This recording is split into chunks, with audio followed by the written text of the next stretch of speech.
The offer you have been waiting for may not look like an offer when it first arrives. And if you are still thinking like the person who was rejected, overlooked, or forced to survive, you could mistake the door for another distraction. Chosen one, someone with access, influence, or resources, may recognize something in you that others fail to see. You may already feel the shift. A conversation has changed. A familiar name has returned. Someone has started asking questions that feel more specific than usual. The powerful person may be a client, a partner, a connector, or a decision maker. The offer may arrive through money, access, or responsibility. There are 3 forms this offer can take. The first may be direct. The second may appear as an invitation. The third is harder to recognize because it does not begin with a contract, a payment, or a title. It begins with a change in how you see yourself. Stay close, because you will learn why real opportunities often arrive quietly. You will understand why capable people reject the opening they once prayed for. And you will receive 5 questions that can reveal whether an offer expands your future or quietly takes your power. These signs are not proof. They are invitations to pay attention. Not every message is destiny. Not every return means alignment.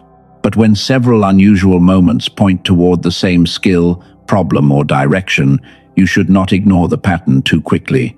Here is where many people lose the moment. They receive a promising email, then read it 10 times. They are praised, then explain why the praise is too generous. They are asked about their price, then lower it before the other person even responds. This reaction has a name. It is the rejection echo. It is built from disappointments, broken promises, and moments when you were overlooked. It does not always sound afraid. Sometimes it sounds practical or humble, but its hidden goal is to protect you from hoping again. You are not weak for feeling that response. Your mind learned to survive uncertainty, but survival becomes a cage when it treats every new door like an old wound. Hesitation does not prove that you lack ability. It may only show that an older part of you still expects rejection. So make one commitment now. Do not force every signal into a prophecy. Do not dismiss every signal as coincidence. Observe first, verify second. Decide from clarity. That is how you protect your future without closing your heart. If this speaks to you, write, "I recognize the door." Let those words become a promise to notice before you assume and to question before you surrender your power. Because the offer may not begin with money, it may begin with attention. It may begin with one unusual question. It may begin with someone asking how you think, how you work, or what you would do with the right resources. And when that moment comes, you must know what you are seeing. You must know what part of you is answering. The first clue may already be near you. The real question is whether you will recognize it before fear gives it another name. The offer often begins before anyone names it. It begins with attention. Someone listens longer. Their questions become sharper. They stop asking what you do and start asking how you solve a certain problem. This is the recognition threshold. It is the point where an opportunity has moved close enough to leave evidence, but not close enough to feel certain. Many people miss this stage because they only recognize a door after someone opens it for them. The first form of the offer is direct. A person names the role, the payment, the partnership, or the project. You know what is being discussed. The terms may still need work, but the opportunity has a visible shape. The second form arrives as access. You are invited into a conversation, a room, a private group, or a small responsibility. It may seem less exciting, yet access can place your work where the right person can finally see it. The third form remains hidden for now. It can arrive before anyone offers money, and when you understand it, several strange conversations from your recent past may begin to look very different. Watch how the trail forms. Someone asks a specific question about your process. A person with influence quietly studies your work. an old project begins receiving attention, or you are asked to solve a real problem instead of simply introducing yourself. These moments do not guarantee an offer. They reveal interest. Interest is not commitment, but it is often the first movement toward commitment. Your task is not to fantasize. Your task is to notice what is becoming more specific.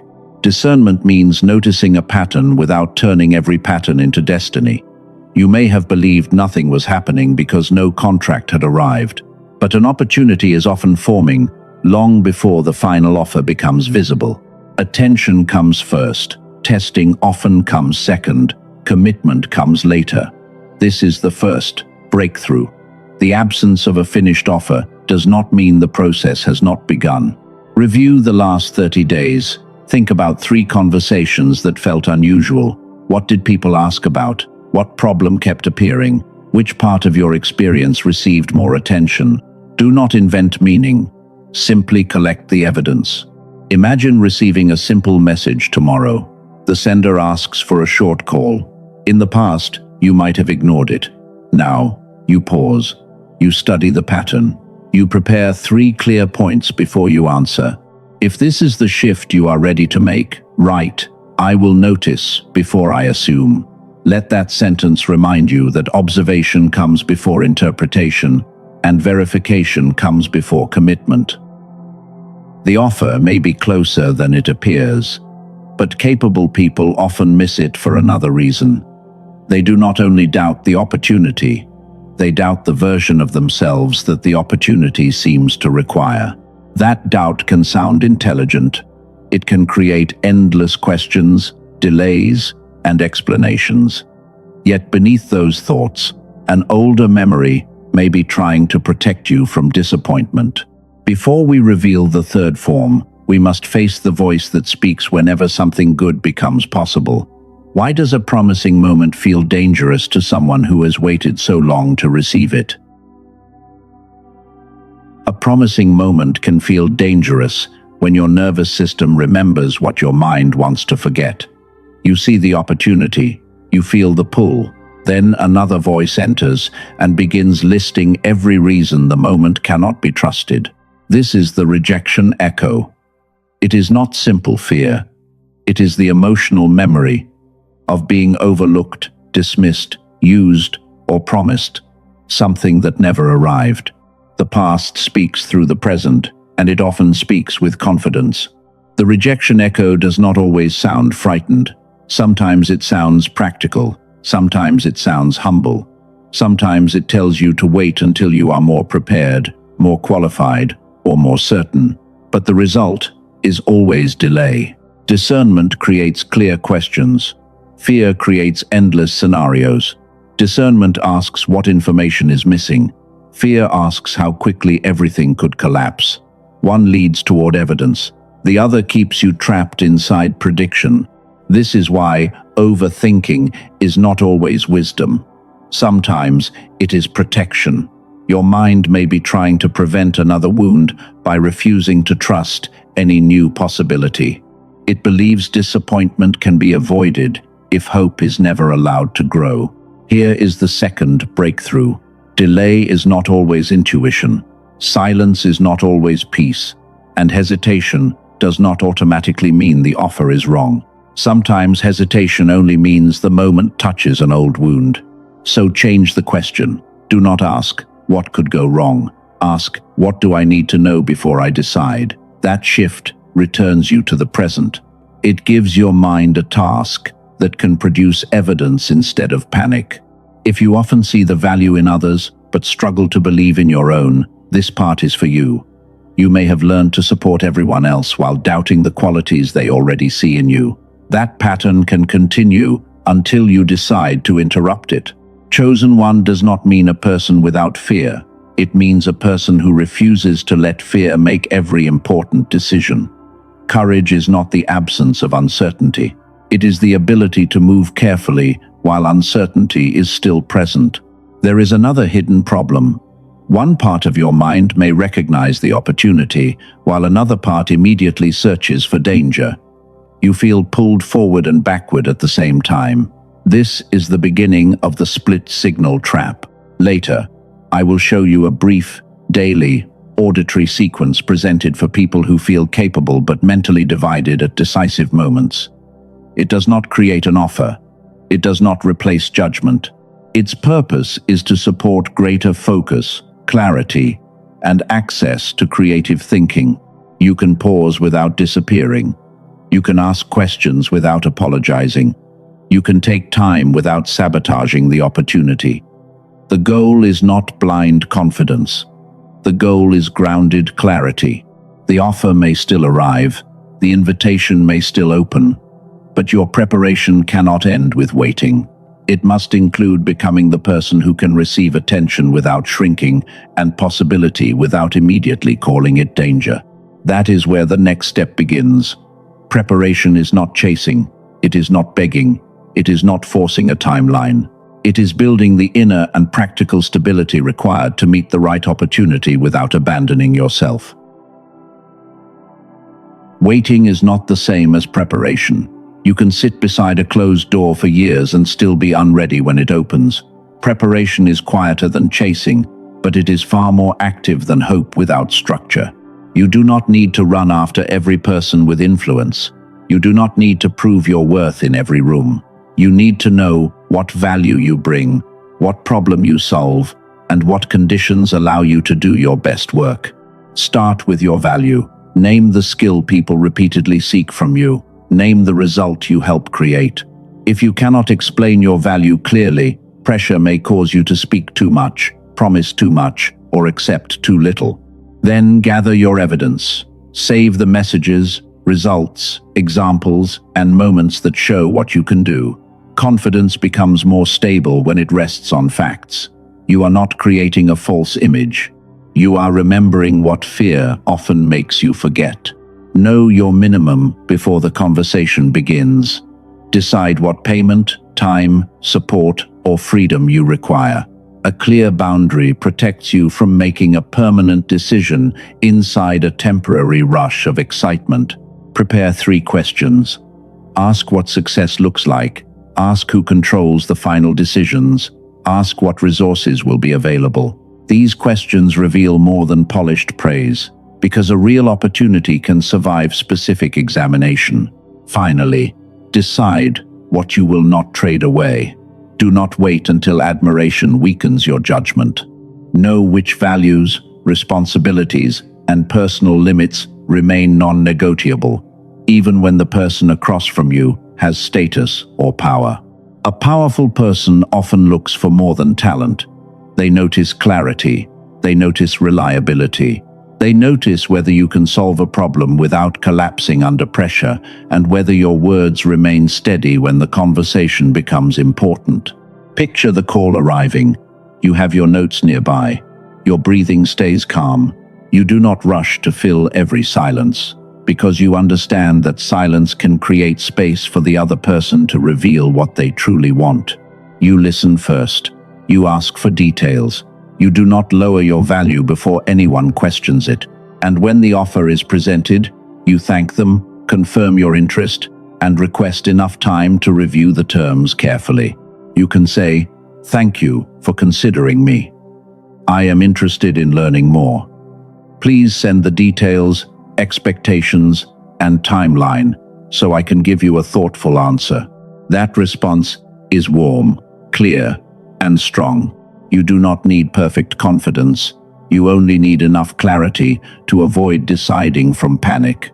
A steady process can carry you through emotions that would otherwise control the moment.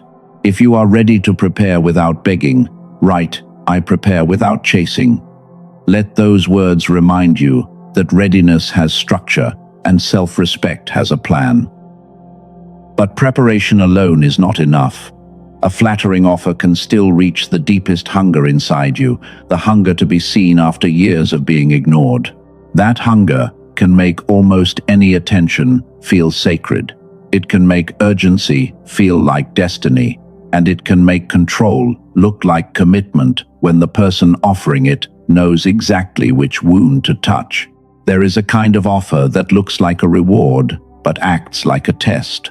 Before you say yes, you must learn to separate recognition from manipulation and opportunity from the quiet surrender of your power. The powerful person may not be coming to rescue you. They may be coming because you carry something they need. Your insight, your skill, your audience, your discipline, or your ability to solve a problem has become valuable to them. That changes the balance of the conversation. You are not standing before a throne, hoping to be chosen. You are entering an exchange where both sides bring value, and both sides have the right to examine the terms. A powerful person is not automatically a trustworthy person. A powerful offer is not automatically a healthy offer. Status can open doors, but integrity determines what waits behind them. This is where many capable people lose themselves. They hear praise from someone important, and the old hunger to be recognized takes control. They agree too quickly because the attention feels like proof that all their waiting finally meant something. The hidden cause is not greed, it is deprivation. When you have gone too long without being seen, recognition can feel like oxygen. You may accept conditions you would normally question because you fear this chance will never return. Here is the third breakthrough. Being chosen does not make you indebted. Appreciation does not purchase your silence. An offer is still an exchange, even when it arrives from someone whose influence makes your heart race. Do not answer at the emotional peak. Thank them. Ask for the full details. Let your nervous system settle before you decide. A real opportunity should become clearer under examination, not weaker. Ask what they truly want from you. Ask what you receive beyond praise and possibility. Ask who controls the work, the money, the message, and the final decision. Ask what happens when expectations change. Then ask whether you can leave without punishment. That was never clearly disclosed. Healthy agreements define responsibility. Manipulative agreements hide control behind urgency, admiration, or promises that cannot be measured. Watch for pressure that demands an immediate answer while refusing to provide details. Watch for praise that replaces payment. Watch for requests involving money, private information, or ownership before the person has earned your trust. Notice when someone speaks constantly about your special destiny, but avoids the actual terms. Your identity should never be used to silence your questions. The right offer will not require you to become smaller, so another person can remain powerful. This does not mean you should distrust everyone. It means trust should grow beside evidence. Openness and caution can exist together, because discernment is not fear wearing a spiritual mask. If you have ever said yes because you believed no other chance would come, forgive that version of yourself. They were trying to escape scarcity, but you are learning that urgency is not always truth, and attention is not always alignment. The next offer may be real and generous, yet your task is not to worship the door. Your task is to understand what entering it will require. And there is still a deeper problem. Even when the terms are good, an intelligent person can freeze at the exact moment they need to speak, negotiate, create, or decide. One part sees possibility. Another part searches for danger. One part wants to move. Another part floods the mind with noise. This is the split signal trap, and once you recognize it, years of self-doubt may finally make sense. You are not confused because you lack intelligence. You may be experiencing a split inside the moment. One part of you understands the opportunity, while another part prepares for danger before the facts have even arrived. This is the split signal trap. Logic begins calculating risks. Imagination begins creating outcomes. Memory adds old pain. Intuition tries to speak beneath the noise, but stress makes every signal feel equally urgent. The result is familiar. Your thoughts become cloudy. Simple words disappear. You delay a reply that should take minutes. Later, when the pressure is gone, the answer suddenly seems obvious. Stress can interfere with how clearly you access attention, memory, creativity, and judgment when they matter most. Your analytical mind helps you compare details. Your creative mind helps you recognize patterns and possibilities. You need both. An important offer requires imagination to see what could grow, and analysis to test what is actually being promised. Spiritual awareness may give you a sense of direction. Practical thinking helps you examine the road. One without the other can become dangerous, because inspiration without verification invites fantasy, while analysis without vision can keep you trapped. Here is the fourth breakthrough. You may not need more potential. You may need a more reliable way to access the potential you already possess. That difference can release years of shame. Brain fog is not a moral failure. Freezing is not proof that you are unqualified. Sometimes your system is overloaded, and the wisest response is not to force a decision, but to create enough calm for your abilities to return. Do not make a major choice while exhausted. Step away when possible. Rest. Write the facts on paper. Separate what you know from what you fear, then return when your attention feels steadier. Ask yourself one clear question. What information would make this decision easier? That question gives the mind direction. It turns a cloud of fear into a task you can actually complete. Earlier, I mentioned a brief daily auditory sequence for people who feel capable but divided during important moments. That tool is designed around the idea of supporting whole brain engagement, focus, and creative access. It cannot create the powerful person. It cannot guarantee an offer. It cannot replace skill, evidence, or careful judgment. Its possible value is simpler, helping you approach meaningful moments with more of your attention available. In the next part, I will explain what this 8-minute tool is, how the official presentation describes its method, and what you should consider before spending any money. But hold this truth first. You are not missing your future because you are unworthy. You may be one layer of clarity away from recognizing what has already begun. The trail, the rejection echo, the preparation, and the warning all lead to one conclusion. An opportunity does not only need to appear. You must be clear enough to recognize it, evaluate it, and answer without abandoning your power. That is the true threshold, not blind belief, not endless waiting, not chasing every sign. It is the moment when your inner state becomes steady enough to meet an outer opening with courage and discernment. A tool cannot make the decision for you, but it may deserve consideration if it helps you arrive at the conversation with more focus, more creativity, and more access to the person you already are. What I am about to share is not a promise that an audio track will create an opportunity for you. No tool can summon the right person, guarantee money, or make a difficult decision for you. This is an option for people who want focus and clarity. The official presentation connects this idea to the work of Dr. Roger Sperry. His split brain research explored how the two hemispheres contribute different strengths. The product uses that foundation to explain why analysis and creative insight may feel disconnected under pressure. According to the presentation, Dr. Daniel Barone, a neurologist in New York City, developed a targeted auditory sequence around this problem. The method is called neural sync technology. Its stated purpose is whole brain activation, encouraging stronger cooperation between the left and right hemispheres.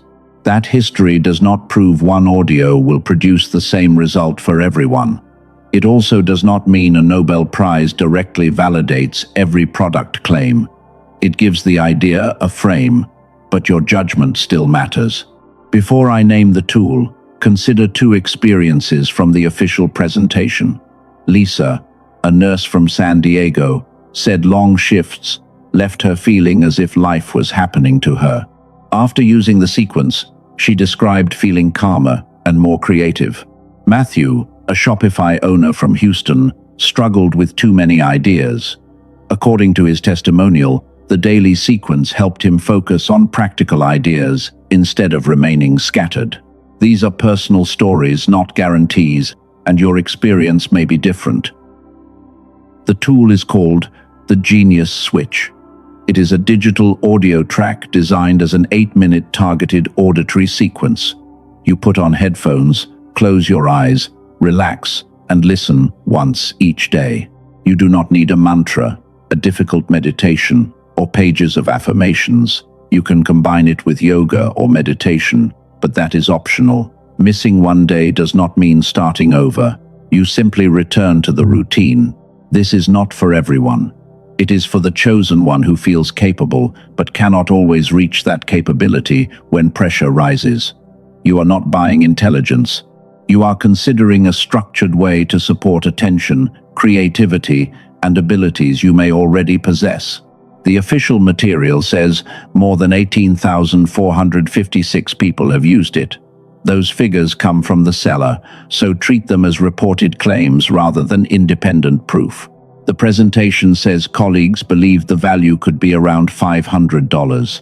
The listed price was $49. The current page described in the product file presents a price of $39. Check the live official page, read the current terms, and decide whether $39 fits your budget and judgment. The purchase includes 4 digital bonuses. They are a guided visualization, a smart grocery shopping guide, a classic manifestation book, and a printable infographic covering 5 habits. The official offer also presents a full money-back guarantee, even after repeated listening. Read the current refund terms on the official page, because the live policy is what matters. You may have tried similar audio before. The official positioning says this is not ordinary brainwave content. It is presented as a targeted neural sync sequence focused on cooperation across the whole brain.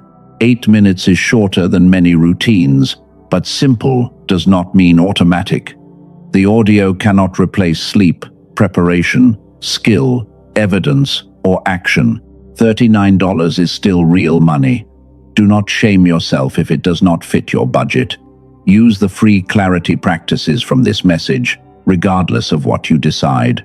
According to the product file, the Genius Switch is available only through its official website. Use the official link below and avoid copies with similar names elsewhere. Visit the official page, examine the information, and decide whether this practice belongs in your preparation.